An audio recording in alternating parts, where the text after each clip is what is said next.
La fédération compte 797 adhérents territoriaux, dont 629 signataires du contrat de service. Elle a accompagné au sein de ce réseau 40 projets d'aménagement de territoire et s'est engagée à soutenir 31 contrats faisans et 24 contrats perdrix à des taux de subvention de l'ordre de 50%.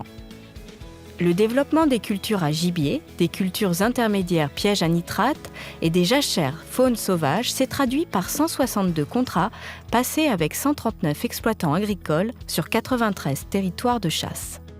Cela représente 30% de plus qu'en 2016. Essentiellement en raison de l'émergence du programme Vitifaune. Explication avec un reportage tourné sur l'ACA de Blanzac-les-Matas. Eh bien, on essaye de réimplanter du faisan commun, plus précisément du faisan de Mandchourie. Voilà, et on fait partie d'un groupement qui ont le même objectif que nous, la CCA de Courserac, la CCA d'Aujac. Alors, la Fédération départementale des chasseurs de la Charente-Maritime a mis en place un contrat petite faune de plaine qu'elle développe auprès de ses adhérents. Actuellement, il y a 11 ACCA et une chasse privée qui ont contractualisé cette convention. Cette convention amène à travailler sur 3 axes. La première, c'est les hommes, à savoir les associations de chasse, de façon à ce qu'elles puissent se regrouper dans une convention qui amène à la même gestion. Le deuxième axe, c'est l'aménagement du territoire. Donc toutes ces associations de chasse, qu'elles soient privées ou communales, ont pour vocation également d'aménager le territoire afin d'accueillir ces faisans de Mandchourie.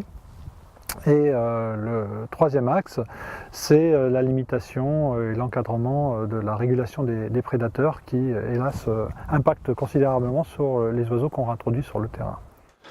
On lâche plutôt dans une partie où on a des haies, des parties sauvages encore. Hein.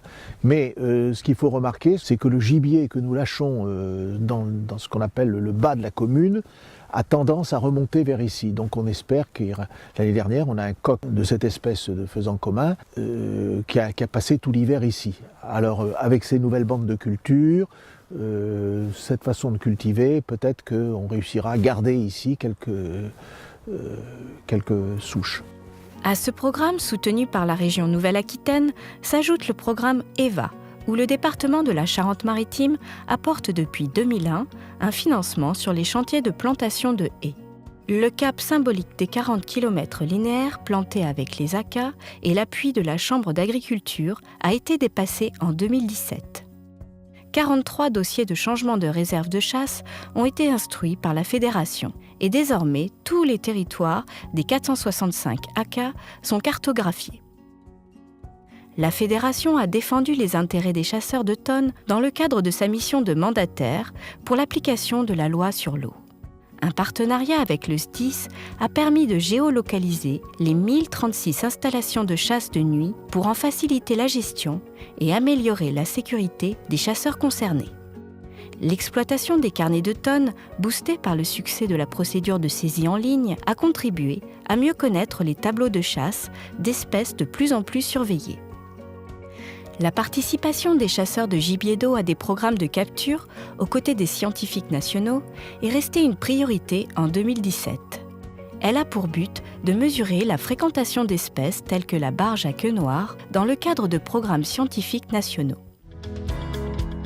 Le réseau de mares de tonnes a été mis à contribution. La Fédération dispose désormais d'un observatoire de l'évolution des niveaux d'eau sur les 4 principaux bassins versants.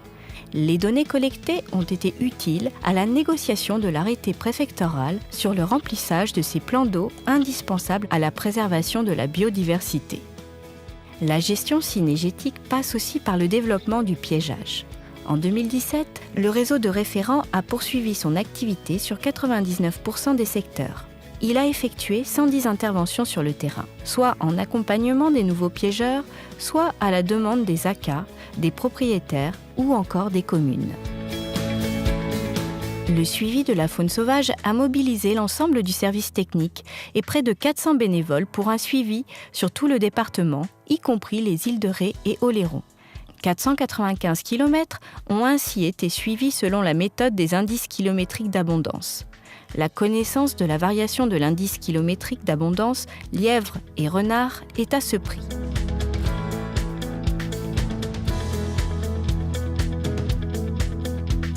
Les autres espèces restent essentiellement connues par le biais des retours de carnets de prélèvement. 424 AK ou AICA et 157 chasses privées ont participé à ce travail de collecte. Le taux de retour du carnet Bécasse est resté quant à lui inférieur à 60%. Le suivi sanitaire a pris une nouvelle dimension en 2017, du fait de la tuberculose bovine et du spectre du retour de la grippe aviaire pour les 2435 éleveurs d'aplants que compte la Charente-Maritime.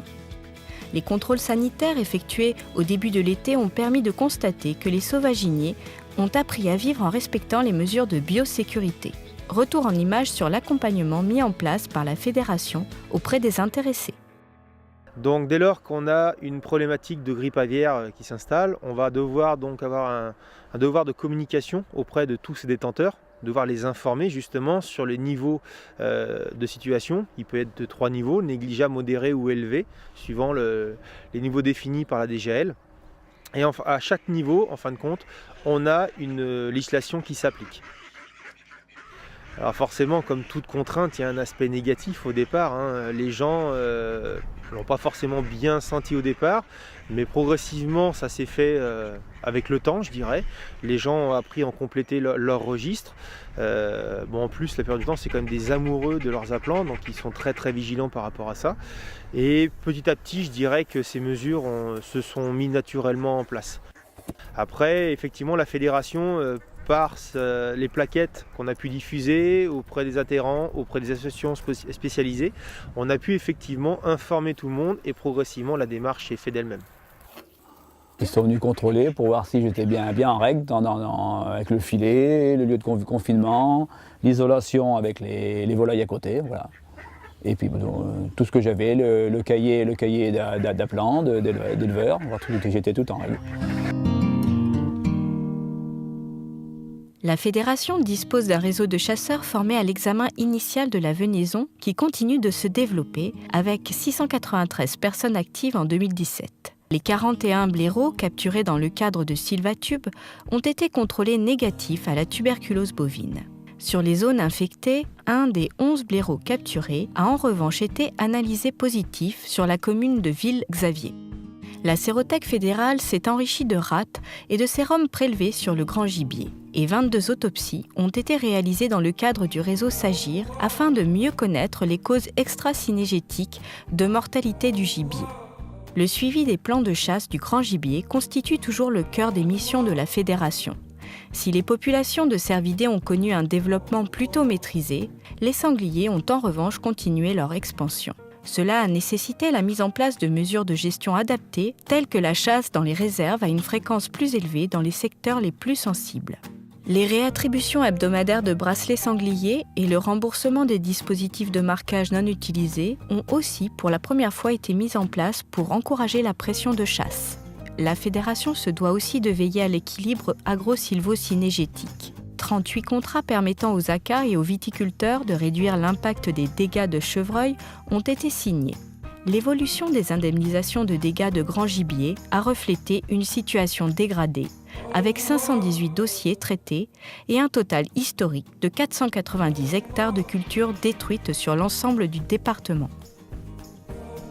Indispensable au traitement des dossiers d'indemnisation, la phase d'estimation amiable est menée à bien par une équipe de 8 estimateurs coordonnés par la fédération. Cette mission, à la fois technique et diplomatique, ajoutée à l'entente entre la fédération et la profession agricole, ont permis de limiter à moins d'1% le nombre de recours tant sur les plans de chasse que sur les propositions d'indemnisation.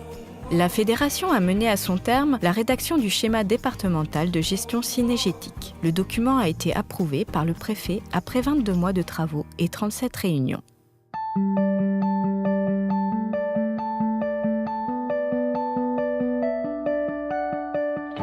Le volet formation conduit par la fédération est resté à un niveau élevé, avec, hors permis de chasser, plus de 300 stagiaires accueillis dans le centre de Saint-Julien-de-l'Escape, qui a été occupé 137 jours sur l'année 2016-2017. Pas moins de 10 thématiques alimentent ce programme, désormais formalisé dans un catalogue. Toutes ces formations sont gratuites en ce qu'elles sont financées par le timbre fédéral. La sécurité a continué de mobiliser l'énergie de la fédération avec la mise en place d'un nouveau module sur le rôle des chefs de ligne. Le nombre d'accidents de chasse en Charente-Maritime est resté stable avec 3 chasseurs blessés en 2017. Depuis 12 ans, il n'y a pas eu d'accident mortel. Sur un territoire comme la Charente-Maritime, on compte plus de 10 000 animaux soumis au plan de chasse et un nombre important de grands gibiers. C'est donc une priorité et un devoir pour la Fédération de chasse d'accompagner les chasseurs tout au long de leur carrière et d'organiser des formations sur la sécurité afin d'éviter tout accident. Exemple, avec un reportage au centre de formation de Saint-Julien-de-l'Escape. Et donc là, sur la lunette, comme ici, ça maintenant c'est interdit. Donc si vous avez une caméra, surtout pas sur l'arme de chasse ou sur la lunette. Nous, l'objectif, c'est de sensibiliser surtout les gens sur le danger que peut représenter l'utilisation des armes dans de mauvaises conditions, et puis de permettre une amélioration de la sécurité à la chasse, soit au petit gibier ou en battu, en organisation de battu. L'objectif, moi, c'était de pouvoir permettre d'avoir un rôle de chef de battu sur les communes où on chasse, parce que c'est une personne qui commence à fatiguer un petit peu, qui s'en occupe, donc du coup, il voudrait nous redonner un petit peu la main. C'est le premier stage que j'ai fait. Ça nous fait réviser et il faut rafraîchir l'esprit. Il faut surtout éviter les habitudes. Et les habitudes, pour moi, c'est ce que je considère le plus dangereux. Pour moi, c'est très important la sécurité à la chasse. Ça permet d'éviter beaucoup de choses, d'accidents, et surtout voir le comportement de certains qu'on a aujourd'hui. C'est bien que ce soit nous les jeunes qui nous engagions à bouger un peu les choses. Profondément réformé depuis 3 ans, l'examen du permis de chasser a donné lieu en 2017 à la formation de 578 candidats. 504 ont passé les épreuves et 325 ont été reçus. Cela a représenté plus de 10% de candidats de plus qu'en 2016. Cela ne s'est malheureusement pas traduit par une nouvelle hausse du nombre de nouveaux chasseurs en raison de la dégradation du taux de réussite à l'examen.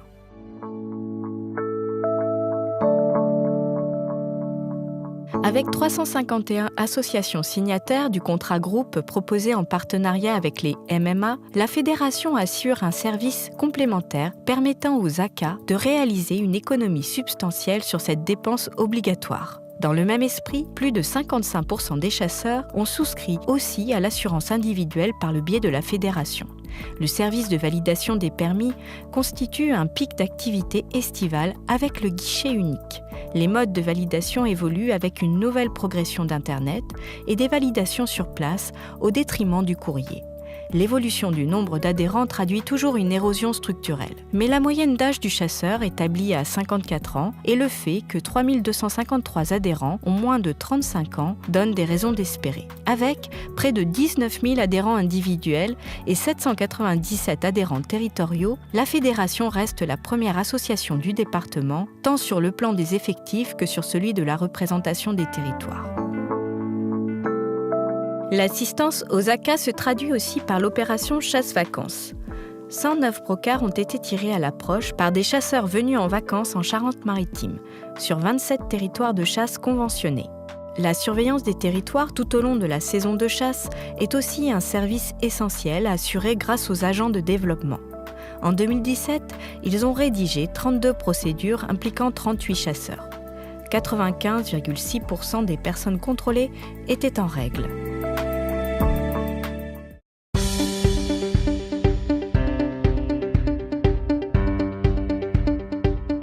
La fédération assume sa mission d'association agréée de protection de l'environnement. Les activités du pôle nature de la cabane de Moins en attestent. L'accueil de volontaires en service civique et de 2440 visiteurs lors des animations guidées reste un gage de reconnaissance, notamment auprès des établissements scolaires. La première édition du concours photo a aussi rencontré un succès encourageant. La fédération a continué à soutenir et à participer à la traditionnelle fête du Doué. Retour en images avec ce qui demeure, à l'échelle de la région, la seule fête de la chasse de cette dimension organisée par une association. Qui est la première fête en Poitou-Charentes sous ce thème, de la chasse, la pêche et la nature. Aujourd'hui, nous sommes à un potentiel que nous n'avions jamais atteint, c'est-à-dire 67 commerçants sur le site, des commerçants qui arrivent à prendre 20 mètres linéaires, 30 mètres linéaires et ainsi de suite, et des petits bien sûr aussi.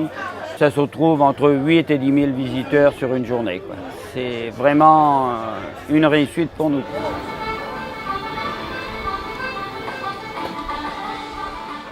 Nous avons des spectacles équestres, nous avons du tir à l'arc, nous avons aussi du ball-trap laser. On touche vraiment tout et tout le monde et c'est pour ça que la Fête du Douai a un tel résultat positif tous les ans. On rencontre nos adhérents et il y a moyen de discuter, prendre le temps et puis voilà.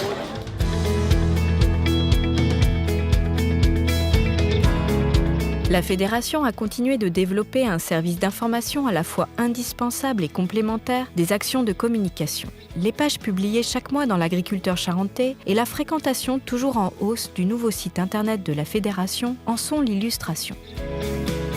En matière d'éducation, la semaine de la chasse au lycée hôtelier de La Rochelle reste une action exemplaire dont les retombées sont inestimables à une époque où la consommation de viande pose des questions sociétales. D'autres opérations de communication trouvent chaque année leur public. Lors de la saison 2016-2017, la fédération a ainsi pu contribuer à l'opération nationale Un dimanche à la chasse et elle a initié une campagne d'information dans la presse écrite hebdomadaire diffusée en Charente-Maritime afin de créer du lien entre les chasseurs et non-chasseurs.